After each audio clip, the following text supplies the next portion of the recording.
Hey friends, welcome to this week's episode of Pop Culture Makes Me Jealous. I'm your host, Julia Washington, and this week, Christina and I are talking about the Gilmore Girls.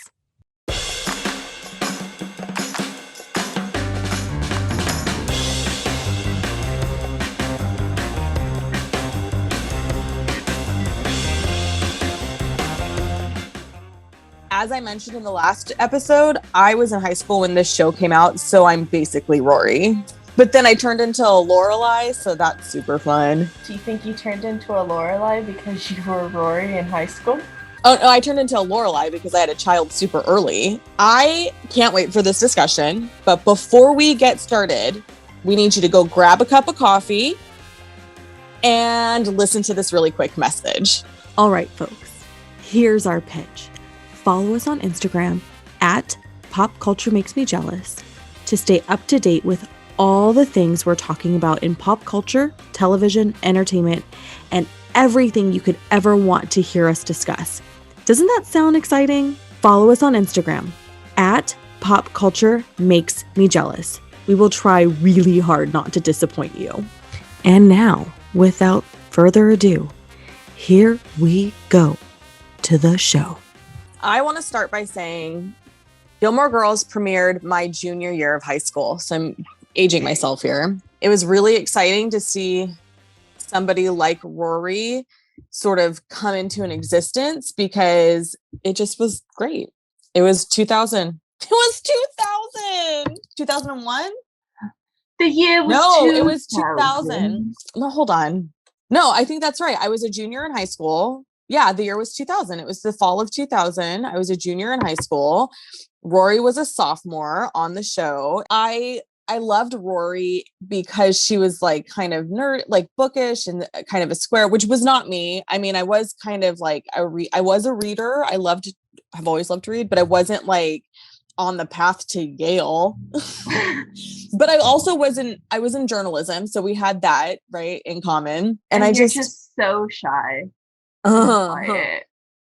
I can be, okay? Don't misunderstand my exuberant and charismatic personality for being somebody who enjoys being in crowds, because I sure as shit don't. I didn't say you enjoy being in crowds. I just said that I just can't ever imagine you being like Rory, shy or quiet. Or awkward. She's so awkward sometimes where you're just like... It's painful. It is painful. It's painful. Anyway, so maybe that's what it was. Okay, can we just say what year was this? The year 2000 it came out? It premiered in 2000, yeah. Okay.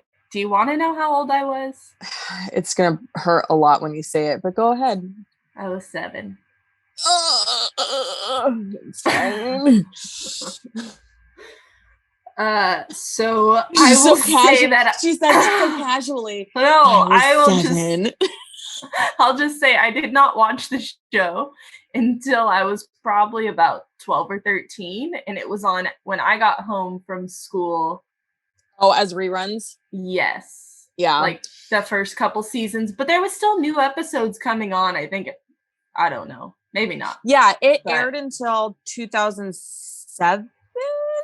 I want to say, because it goes from her sophomore year of school to her senior year college graduation. And then when it used to be ABC Family, I think it's Freeform now, they would show an episode every day in chronological order. So even after it stopped airing. So that's what I would like always catch it on, I think, when I was in middle school or one of them channels, but they would always play. So I watched episodes in chronological order, but like vaguely because I got home in the middle of the episode. Yeah. So I would catch the end of it, and I didn't really watch it because I was making a snack, and then I knew I had to get my like homework done before my mom got home. Making a snack. Which was like fucking Hot Pockets. Right? So my first question for you then, the first real conversation I want to have is I want to talk about Rory's boyfriends. Because, there's all this like Team Jess, Team Logan, Team Dean kind of shit. Boyfriend team. Which boyfriend team are you on? Jess, Dean, or Logan? Jess. Me too. I don't know why, though. That's the worst part. Because he's like smart, but he's like a bad boy. Like, you know, he's going to do fine in life. Personally, I think that Jess is probably the best developed boyfriend character because he's the most mature. He just can't show. He doesn't explain it to Rory, or he doesn't show it to Rory. I don't know. Rory can't see the point of view he's coming from most of the time.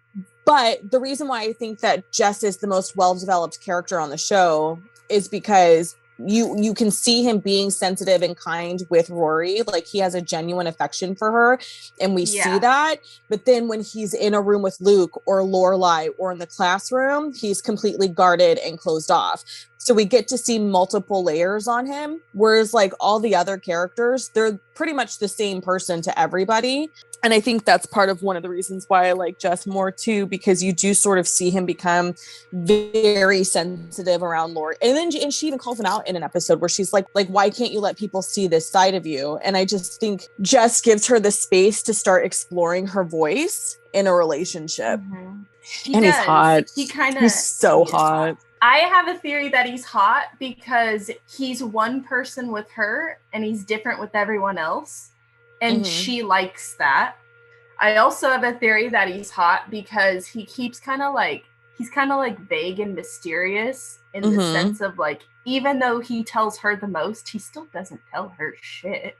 Right. Just like, I know nothing about you somehow, even though I know you. And it's like, so he's got that aspect. Or is he hot because he's got the bad boy vibe? Like, he's got layers of hotness. But if you look at him, he's just like cute.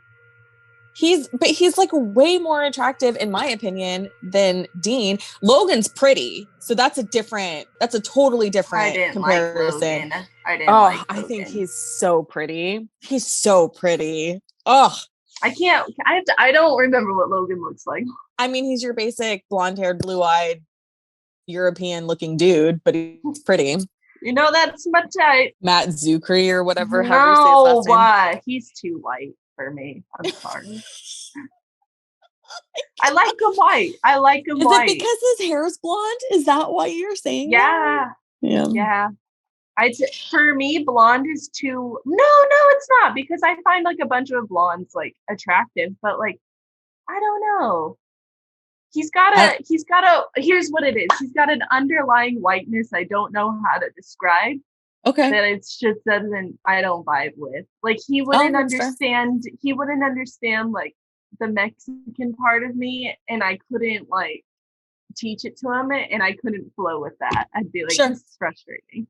I get that. I run into that hurdle a lot sometimes when I'm dating, and it's like, oh, right, you forgot I was half black. Got it. Great. This is awkward. Like, okay, so why do you think Jess is hot? Do you think he's like actually hot, or do you think one of my theories / all of them factor in to his hot? Oh, I just think the actor who plays Jess is a beautiful man. He's and probably then beautiful now. He's the dad on This Is Us. When everyone was like, oh my God, Jess is the dad on This Is Us. It's like, first of all, clearly I'm the only one who's followed his career. Because I've seen everything he's been in except for the Rocky movie, because I don't do Rocky. He didn't suddenly come out of nowhere for me. You know what I mean? I remember when so I watched Gilmore Girls like all the way through by your recommendation when 3 or 4 years ago after we started working together? When we did the web show, or when we were working together at the distillery? Something. So I started watching it somewhere around there, and that's why I watched it. So I have a very different outlook on it because I didn't watch it in its prime heyday all the way through. Yeah, I watched it as a grown up with my own different opinions and whatnot. For me, he's smart, he's a reader, he thinks deeply about things, he's got all kinds of, and I love that. I love somebody who reads. That's always been like a thing that is an attractive quality to me, especially when I'm dating. I dated a guy who doesn't read, and it can only go so far. I let things that I read affect me so deeply that if you also aren't reading, you're not a reader, you're not going to understand like why I'm crying during this book right now. Not just that he reads, but he has like a thirst for knowledge. And I think that it's so more sexy. Of that. That's what it is. Like, sexy. Because so another thing that I want to talk about. Lorelai Victoria Gilmore. Rory's needs to grow up. So when I was watching the show as a 16-year-old, I thought, oh my God, I love the coolest mom ever. Yeah, like I love how close they are. I love that she can be honest with Rory. I love all of these things. Then I became a mom. Mm-hmm.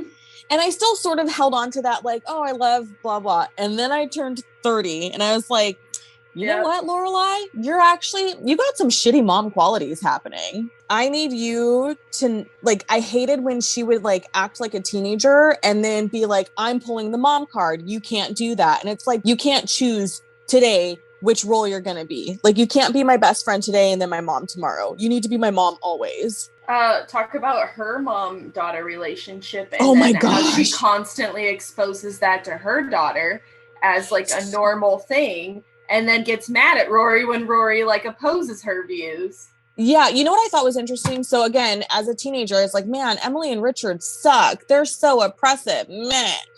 And then as I got older and started kind of understanding parental roles and more of that generation, because they're kind of like my parents' generation, there was a specific expectation, there was a norm.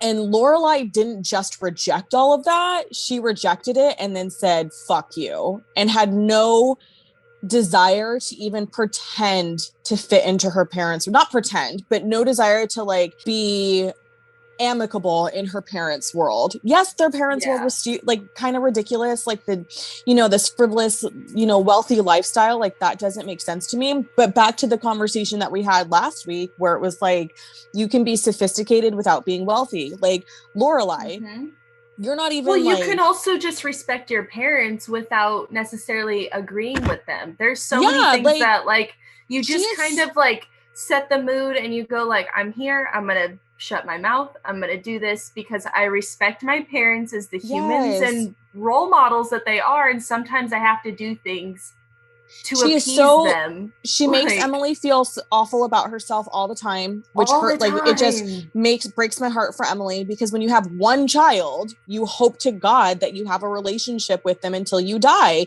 And then, you know, she just totally laughs at the whole situation. Well, there's also, like, I would say just a respect of boundaries, like, especially as an adult, like, you are now an adult, like, coming back to your parents' house. I feel like Lorelai and I feel like what bugs me is that she, I guess now as an adult, I didn't notice this as a child, but as an adult, what bugs me is that what you're doing is hurting you double-edged. You're hurting your parents, you're hurting your child, and you're hurting your, like, triple edge. You hurt yourself down the line when your child now starts to act like that towards you and thinks it's fine. And when she and Rory have their riff later in the season, it's almost like, I'm sorry, are you surprised, Lorelai? Because you sort of told her it's okay to have a bad relationship with your parents. You kind of set that precedent. And I always go back to the fact that, like, people need to stop telling their children, like, do as I say, not as I do, because that's not a freaking thing. Like, literally live the way you want your kids to live. Because that's how, whether you think about all the shit your parents said and then think about what they did. And now think about you as a person. Do you do what they said to do, or do you find yourself having habits that they did that you're like, fuck, I shouldn't have done that, but here I am. My parents were more of a lead by example type of situation. So, like, my mom and I actually have had these conversations recently, because she's like, I don't know what I did for you girls to be so assertive. Like, what did I say? And, like, you didn't say anything. You were assertive. You yourself were assertive. Yeah. So we saw you were assertive. So we were like, okay, that's how we need to operate. It wasn't like, you need to be assertive, you need to take care of yourself. It was like, oh shit, I have to make sure I'm covered. And then you covered yourself. And so that's how we learned it. Like, Lorelai, we all know that your parents are going to have strings attached. Go in emotionally prepared for that and accept it, or don't. You don't have to take their money to send Rory to college.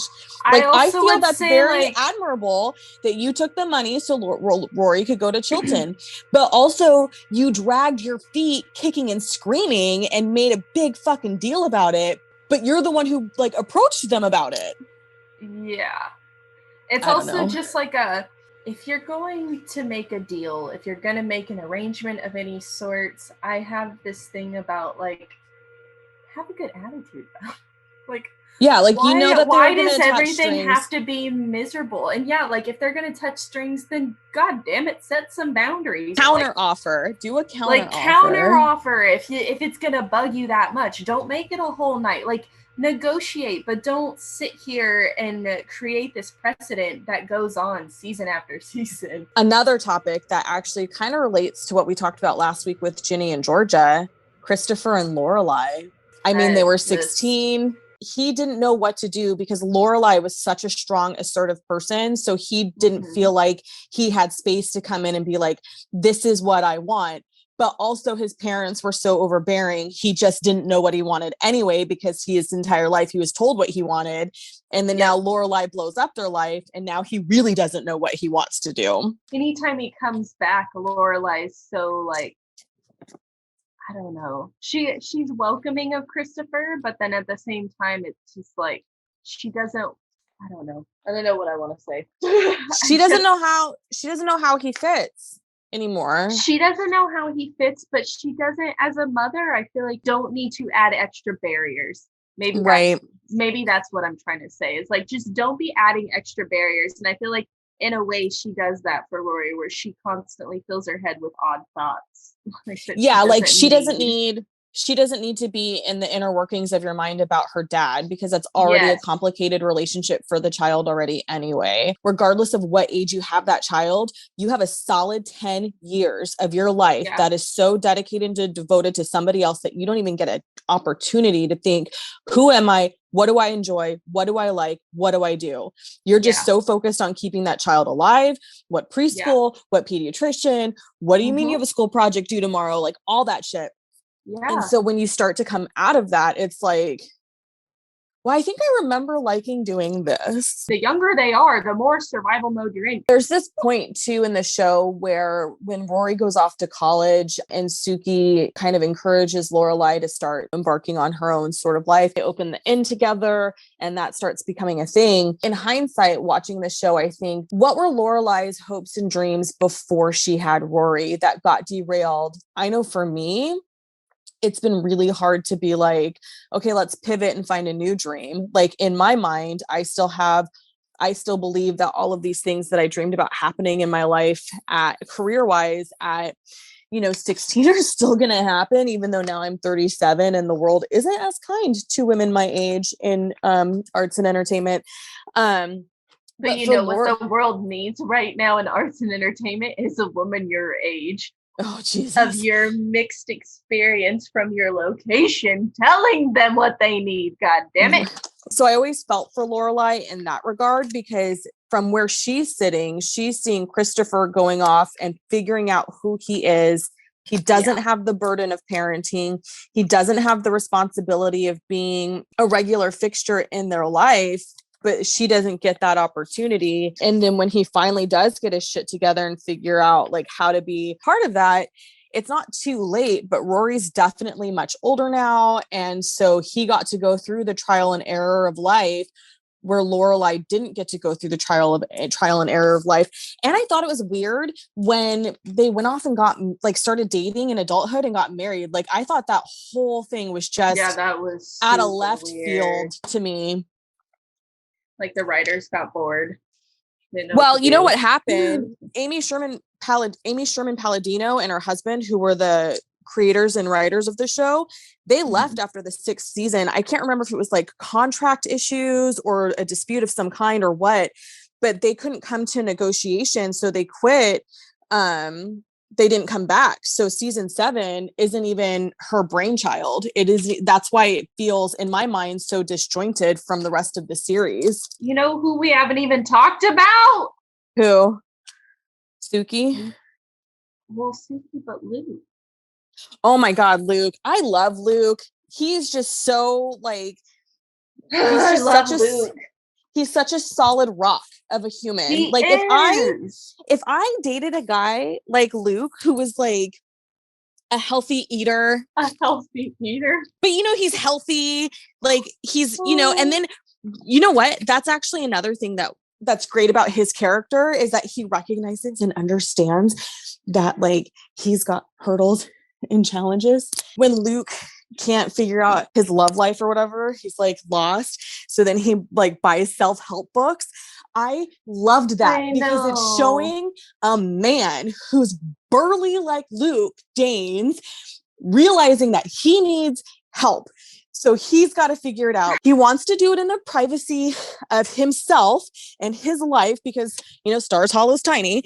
But I loved that. I loved that he was like, I got to figure this shit out.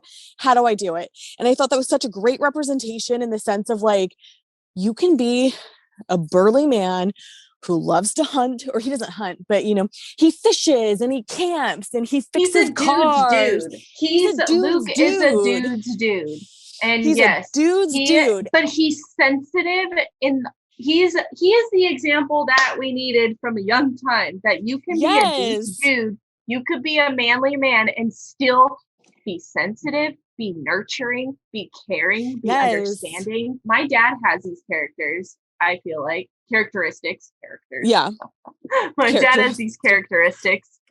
I wonder, like, do you think your dad does? I can see those in like Taylor, and it's like those are the kinds of things that, like, when girls say they want a manly man, that's what they're thinking. They want someone like Luke, where it's like, yeah, I want like a dude, but I don't want him to be closed off. Like, I want him to still have all these like nurturing, sensitive, like wanting to keep growing as a human, like just being a good person vibe. Like, that's what it means to be a man's man, is to be in touch with your feelings, to know that you need to grow when you need to grow. My dad is a man's man. He was in law enforcement for 30 years.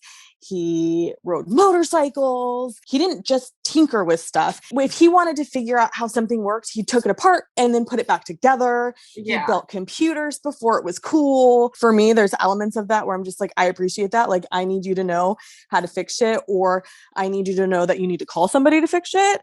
And I appreciate that. I need you to know your capabilities for the both of us. Right? There are elements of a dude's dude that I love, and then there's elements of a dude's dude that I'm just like, okay, you can go now.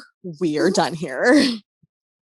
But I think that just comes naturally with being a girl, or just being anything that's not just like that, you know? Yeah, but I mean, that's true for like any type of stereotype personality. Like, I have moments where I'm just like, that is not a person I would like to continue talking to because of insert some reason here. I feel like Lorelai, I want to keep talking about her and her life of a mess. I wish her and Luke dated sooner because I feel like Luke would have been good for her, but then I also don't want to put that on Luke. Like, there's part of that just goes like, well, it's her own responsibility to fix herself. Yeah, that's a lot of pressure for a person to like be the foundation somebody needs to get healthy again in a certain way. Mean, like, I feel like he would be accidentally good for her, you know? Yeah. Like, it would rub off on her because he would just be like stubborn enough to be like, no, Lorelai, I'm not doing that. Yeah, she would be a brat, but then she would come back because she'd have to. Because he'd be like, no. You know what really did bother me though, when they were officially dating, how they highlighted in such a campy way just how major the class difference between Emily and Richard and Luke was. When he's in Stars Hollow, he's totally like upstanding guy. He's a lovable, you know, he's not lovable, but you love him. Yeah. And like, he's a fixture in the community. He's a successful businessman, but then you take him out of that world and put him into Emily and Richard's world. And he's like a bumbling hick. And that's intentional, obviously, but I felt like they over dramatized his bumbling hickness so much that it was a discredit to Luke, the person. Can we talk about, I thought about this last night when we were watching Kim's Convenience, when me and Taylor were, he mentioned something, like, we will talk about this when we get to those episodes later, but I just want to bring it here really quick, is they brought up something about how he wasn't like this fancy man or anything, but it's like business owners in like lower poverty areas or whatever you want to call it, like they're still fucking business owners. They're fucking upstanding citizens in their community, and they're doing big and great things, and maybe they don't fit in like the rich and fancy like per se lifestyle, but like to constantly showcase like the way that they portray the differences is what I have a problem with, because there's a difference between like super wealth and like people just that are like doing well off, and people that are holding, that like the American dream is still being met, and instead we're now glamorizing this like wealth dream that doesn't exist. Like the American dream can exist, but we have glamorized the over succeeding wealth that not all of us can achieve. Like, right. And to add to the fact that the Gilmores clearly come from generational wealth. Yes. Rory even makes a comment about how when she first meets Logan's family and they're dissatisfied with his choice in girlfriend, and how she's like, my ancestors came over on the Mayflower. Like that kind of colonial into American sort of concept is like a very small amount of people in our country, but still has such a huge stronghold because that's the American identity for whatever reason. And which is insane, because how is that the American identity when at 98% of America is not that? Right. And it really bothered me when Richard was like trying to force Luke's hand into franchising his business, because not everybody should be this type of business owner, right? Like if I'm a small business owner and I can run a successful restaurant and it satisfies my needs and gives me a little extra, and that's what I'm happy with, and I don't really want to go beyond that because it could be overextending me, that needs to be okay. But this idea that he's not good enough for Lorelai, he needs to be a respectable man. And in order for him to achieve that is by franchising his business and putting other people in charge of his life's work. Like that bothered me a lot. Well, it also is just this, like, it doesn't make any sense. Like, how is he not proving the fact that like he's an upstanding man? Like he created this business himself. And it's like, why is it that not everything needs to go bigger and better? You know, sometimes I would argue that like sometimes we're meant to just do a small portion of good for a small portion of people, or, you know, like we're here for this set of people or this area or these things. Like these are our strong suits, and that's good and that's awesome and that's amazing and that should be celebrated. Not, well, you could do more. Like, yeah, we can all do more. Okay, I could do more daily, but you know what, I also want to be good while I'm doing it, and if I do more I won't be that. I can't do more. I can give you, like, I'm in a phase now in life where I'm like, I can give you what I can give you, but my bandwidth is very small. Yeah.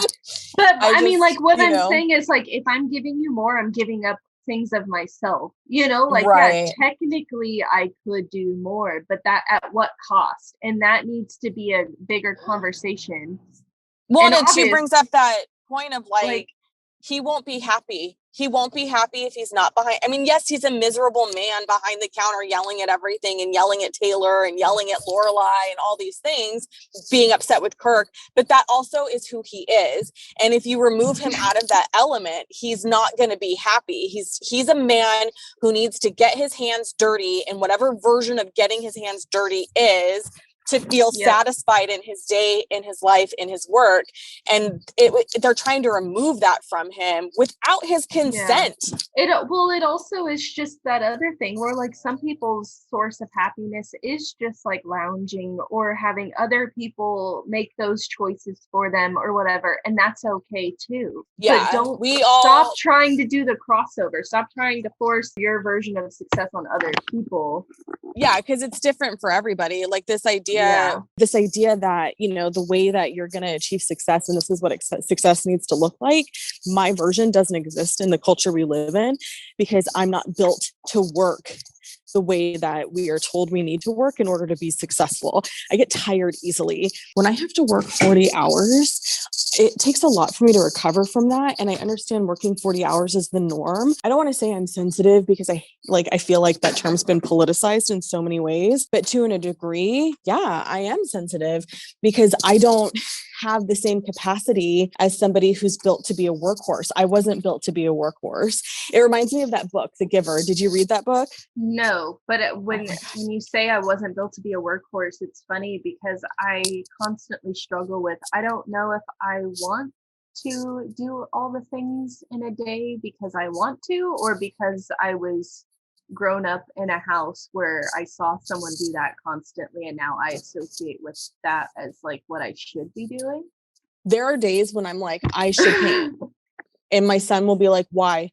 You worked all week. Why don't you think that you deserve to relax today? Which I've made a very big deal in his upbringing about, today's the day we're relaxing. Today's the day we're resting. So now him in teenagehood saying that to me is hilarious, because I'll sit around one day and then I'll be like, oh, I didn't do anything today. I feel like a lame-o. I feel like a loser. I should be productive. And he's like, you worked 50 hours last week. You don't have to do anything today.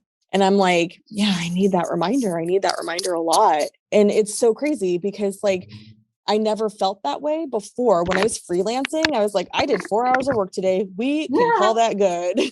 I'll go with the fact that creative energy is a lot more exhausting. So 4 hours in a day, if you did 4 hours of writing, yeah, that is like enough to be like, my brain's done. But sometimes if you work like an office job, like I work a 10-hour day, and sometimes like it wasn't mentally stimulating enough for me to consider myself tired. However, working 10 hours, being up the 2 hours before to walk my dog and get to my needs and do my basic human needs when I get home, now I'm at like a 14-hour day. And I technically didn't get anything productive done, and I'm not stimulated enough to be like tired, but I'm tired because I did a bunch of nonsense. Right. Like, and it's bullshit, and I hate it. And I think that's why I'm constantly like, yes, I have no energy, but I would rather have no energy and like be doing something for myself to push me out of this state, I guess, right now. All that to say, I really felt for Luke, because he was a hard worker and he did what made him happy. He never left the town that he lived in. I identify with that super strongly. I mean, I've traveled sort of, but I've never lived anywhere else. And so it just really broke my heart how hard Richard and Emily tried to change him to make him, quote, suitable. Yeah. I'm so glad that we're also starting to get away with the idea on TV that like parents have to approve a suitable mate for their child. Like, and I'll say in relation to that, I was really like nervous. I don't know why. Going to my parents, like taking Taylor home, which is funny because my mom was a single mom with 2 little boys when she met my dad. And I was like, oh my God, I'm bringing home a boy with a son. And like, what's funny is the whole year before, my mom was championing me to like date him, because he kept like reaching out. And every time he did, I would tell her. And I'm like, I'm not ready for a kid, Mom. Like, I remember we had that conversation too, because you were like, you guys had gone out like on not a date, but kind of a date. And you were like, I don't know. Like we, not even that, like before when we just hang out as like friends, it was like, everything was there before it was there. But I kept going, I'm not ready. Yeah. I'm not ready for that. And then I like got pressed upon it. And like, I'm here to say I was right. I was not ready for it because it was overwhelming, but it was overwhelming in the best way. Like, because you're not ever ready for kids, but it's like, it's overwhelming in the best way. It's like, no, but now they're here and you can't expect life without them. Did you see somebody posted, it might've been BuzzFeed, something about like, I had a child and I don't like them article.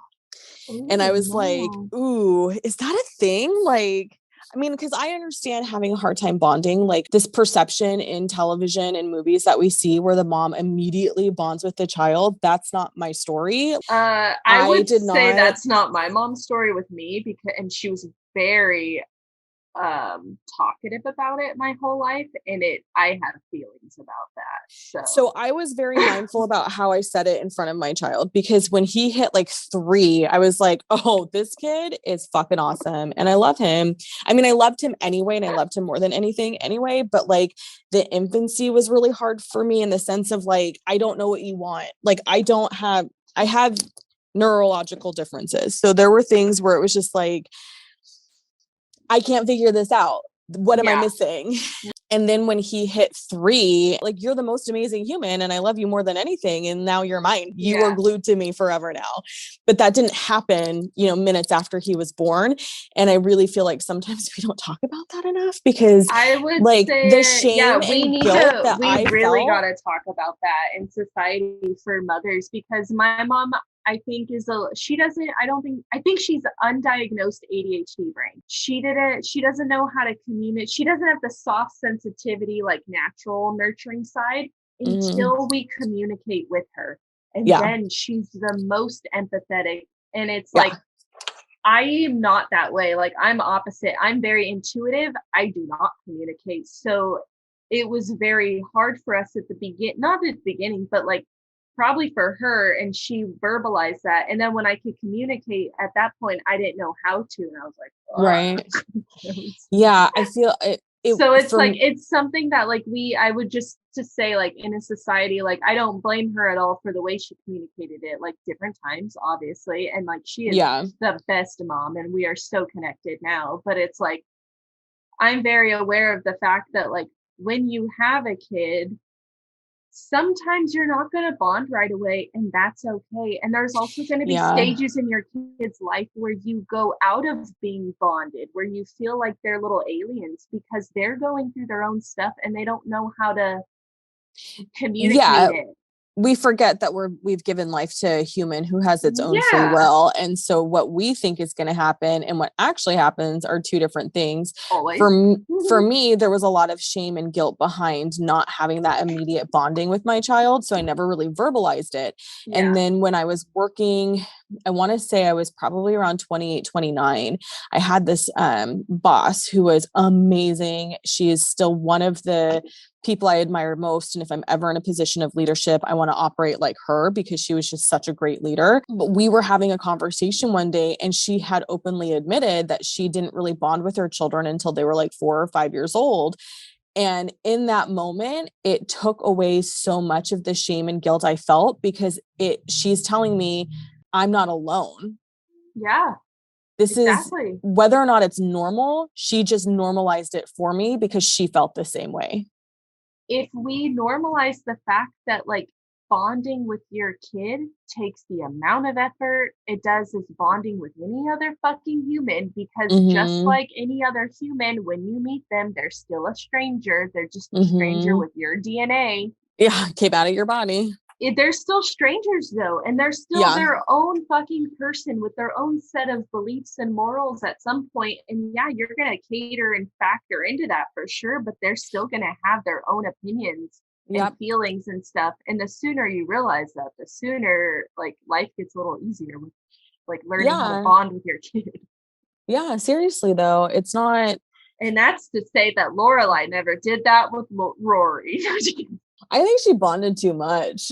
She instead of being the parent, like she was like, she was like, oh, this baby doll, and then raised it up to be a friend. Yeah, and that's in hindsight, when you become a parent, you're like, oh, that's kind of weird. But when you're 16, you're like, wouldn't that be great to be that close to my mom? Like, it'd be so great if I was that close to my mom. I'm here to say, if there's anyone under the age of 18 listening at any point, I just want you to know that you don't want to like your mom in high school. All right. If you don't like your mom in high school for like reasons that are just like, she's not letting you do stuff you want to do. She's probably a good mom. She's probably just looking out for you in ways that you can't see, but you will see in like 10 years. Yeah, because when you have boundaries in any relationship, boundaries are hard. That's the thing. Like, Lorelai didn't have boundaries unless she wanted to. I mean, yes, we all have boundaries if we want to, but like she selective with her boundary making. Yeah, she was assertive, but selectively. Yeah. I do kind of think that she treated Max poorly too. Do you remember the Max Medina relationship I think it started in season 1 and carried into season 2 a little bit. I don't remember Max. Lord give me strength. Max Medina. He was in season 1. He was at teacher at Chilton. Yeah. He took over. He was Rory's teacher in Chilton. Look, I don't think Lorelai treated any of her boyfriends that great. And that's because I still go back to the fact that I don't think Lorelai ever really tried to grow past what she got. At least with Christopher, she would say things like, I don't want that. With Max, she never said, hey, I'm a little concerned. Maybe we shouldn't get married. Or like when there was a scene where Rory and Dean are like, they come back from a double date and Rory and Dean are going to sit on the porch. And Max is like, all right, guys, it's 11. And Rory's like, okay. So then Max and Lorelai go upstairs and he's like, so what do we do in this situation? And she's like, what are you talking about? Like, it's Rory's done. She's like, well, what's my role in Rory's life? They're already engaged. And they haven't had this conversation. And Lorelai's like, there is no role for you. She's done. Lorelai's done. And that so at 16 or whatever, I don't think anything of it. At 35, I think that way that's a lot to unpack there, because now I'm a solo mom dating. So now it's like, how do these men fit into my child's life, especially because I have a boy. So there's that whole role model situation happening. And so how do you not tell your fiance or have this conversation before you get engaged? It was such a whirlwind of emotions that Lorelai never stops to be like, is this normal? How do I feel? Is this okay? And in all fairness, Max got swept up in her charisma and didn't think about it either. So they're both in the wrong in this. But then she just obliterates him because on the day before or the day of the wedding, she's like, I'm not doing this. And then fucking leaves town. What bugs me too in TV shows, it bugs me that like no one talked about Rory and like the role as like a step parent or whatever. Like, we can talk about this in a different podcast episode where it's just about like parenting, I guess, like in step parenting roles and like how they're portrayed. There's way more conversations that happen, or at least that should happen, if you're going to be in a child's life. Like, you got to meet other parents. You've got to learn routines, depending on their age, of course. Like, Rory was a teenager, but still, like, teenagers are fucking wild and they will try wild shit with people, especially not their parents. So that's a big conversation. Like, I got it easy. It's a kid. You got to just learn routines. When you got like a teenager, they're going to fucking be sneaky because that's what they're supposed to do. They're basically overgrown toddlers. They're testing new boundaries with just a sex thing underneath them, like the sex fire that's lit under their butt. Like, I got to do things. I got to poke things. I got to try stuff. And you're like, don't do that. Don't do that. And so what are you going to do as a parent that's like, now I'm coming into this house and it's like at a school, because he's a teacher at school, that's something he's got to shut down. So he's used to having a role of telling teenagers what they can and can't do. Now he's going to be living with one that is at a school. How the fuck have you not talked about this? Yeah, especially because he is in an authority position. He's at her school. He's not just in an authority position and being at her school. He's also an authority figure because he's her teacher. Like, he's her direct English teacher. So that's a totally different dynamic as well. Like, as how opposed are you guys to like, he's the teacher down the hall. About it casually before bed, like, oh, no, conversation over. I'd be pissed. Like, you know, and which is also goes to say that men never get a say in things. Like, if you're like, I would say girls coming into relationships, they ask a lot more questions and stuff. Like, men are kind of like, okay, I guess that's what we're doing. I don't know. And like, I mean, I'm just talking out my butt right now. No, I'm not talking about specifics. I'm just saying, like, in general, like, guys are more go with the flow in conversations. So when a woman very assertively, like, about their kid tells them that, they're going to probably shut down. Where like a woman in that situation, like, if a guy was like, oh, you just don't have a role, I'd be like, excuse the fuck me. Like, I don't know. Fine, but we need to have a bigger conversation. I don't know if I would gender it like that personally, just because in my experience, it's been not so like, me as a woman, I'm this way, and all the men I've dated have been the same in that way. I would say specifically in the sense of Lorelai and Max, one of the things that really bothered me I about... also would say, like, just specifically in traditional heterosexual roles and relationships, that's like the experience I'm talking about, and the standard experience on television, you know, like that's that's why I phrased it that way. I'm sorry. I should have said that at the beginning, but yes, like that is another problem, that is the standard that seems to be portrayed a lot, and that should not be the case. So in the situation of Lorelai and Max, what really bothered me about Lorelai's response, and what was really telling to me, was that that to me is saying, I am unwilling to let you in. Yes, I agreed to marry you, but you're still not allowed in, because sure, my teenager is, quote, done, but there's still an active role, because you are choosing to be my partner. I'm choosing to be your partner, which means Christmases, holidays, birthdays. And so even though this child is going off to college in 3 years, 4 years, whatever, they still have to come home. You still have to build a home that they feel comfortable coming home to. And like that really, in adulthood, that scene really bothers me, because I think about my own personal situation.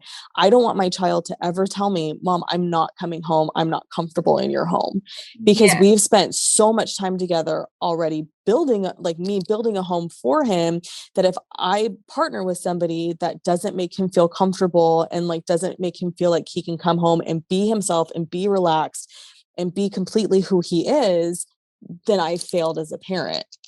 And it also goes to say, like, you honestly, you really can't tell someone you don't have a role, because they still are living together for the next couple of years.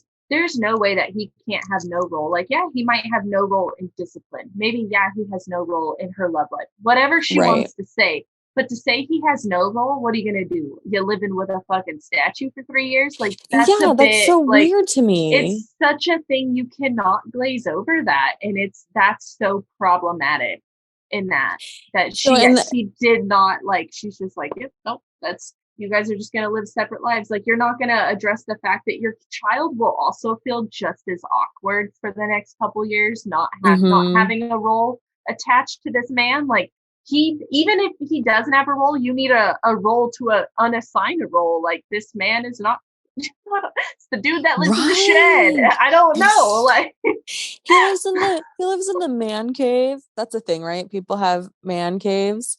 Yeah. And it shows me too that Lorelai, while she wants to be loved, while she wants companionship, she wants those things, she just doesn't know how to attain that. She doesn't know what that looks like for her. She doesn't know how to navigate that. And that's a lot of, because, she's 16, had a child, so she never really got to do that freedom of exploration and dating. Yeah. And so it broke my heart for her. It broke my heart for Max, because here's this wonderful, loving man, intelligent, curious for knowledge, which we've established that I find very attractive, who's willing to, like, be her penguin, to give a nod to Ginny and Georgia. And she's like, yeah, okay. But then subconsciously, she doesn't know how to do it. She doesn't know how to be that in return. And that just made me sad for her. It is sad. And I guess the sad part is, like, because she doesn't realize it, so she can't work towards it. Yeah, 100%. 100%, which is just really, really, really heartbreaking, because how much of her emotional stunting is because her parents were not viewing her as anything other than like a pretty little dolly that was supposed to go to Smith and get a degree and then get married to the first, well-bred man. Can we also just, like, I'm sorry, but you said, like, get married, or like go to college, get a degree, then get married. What the fuck is the point of going to college and having a degree if you're not going to use that knowledge anywhere? Christina, like, that generation, that's why you go to college, is to meet a husband. That's literally what you do. Like, then women weren't supposed to get these jobs. That's why it's so incredible that we have all these women from that generation of boomerness who did all these amazing things, because you go to college to get a husband. I'm not kidding you. I have a friend who is old enough to be my mother. When she went to graduate school, her mother says to her, this is in 1972. You didn't find a husband the first time you went to college. What makes you think you're going to find a husband this time? And there was a joke in that generation of like, oh yeah, you're going to school to get your MRS degree, Mrs. So that it wasn't to educate women. It was to get you out of the house so you can find an appropriately matched man. And if you think about how many women, the education was a bonus. Right. And if you oh my God, you thought educating women was going to just be an added bonus, bitch. We were equipping ourselves for decades. Like, and then if you think about how many women in that generation, when you think about how many women in that generation, in Emily Gilmore's generation, who go to college and don't finish college because they found their husband. So that makes Emily kind of an anomaly because she did finish school and get an art history. I think she got a history degree. So, there's all these like layers to the show that you don't really think about until you like start actually thinking about them. If it feels like our conversation about Gilmore Girls came to an abrupt stop, that's kind of because it did. We started getting tons of messages and we had to quickly exit our call to handle those things. But never fear, we have so much content about the Gilmore Girls. We might consider putting a bonus episode out there. You never know. Anyway, on next week's episode, we talk about the Netflix original Selena. Have you watched it? If you want to continue this conversation with us online, head on over to our Instagram. Pop Culture Makes Me Jealous. Talk to you soon.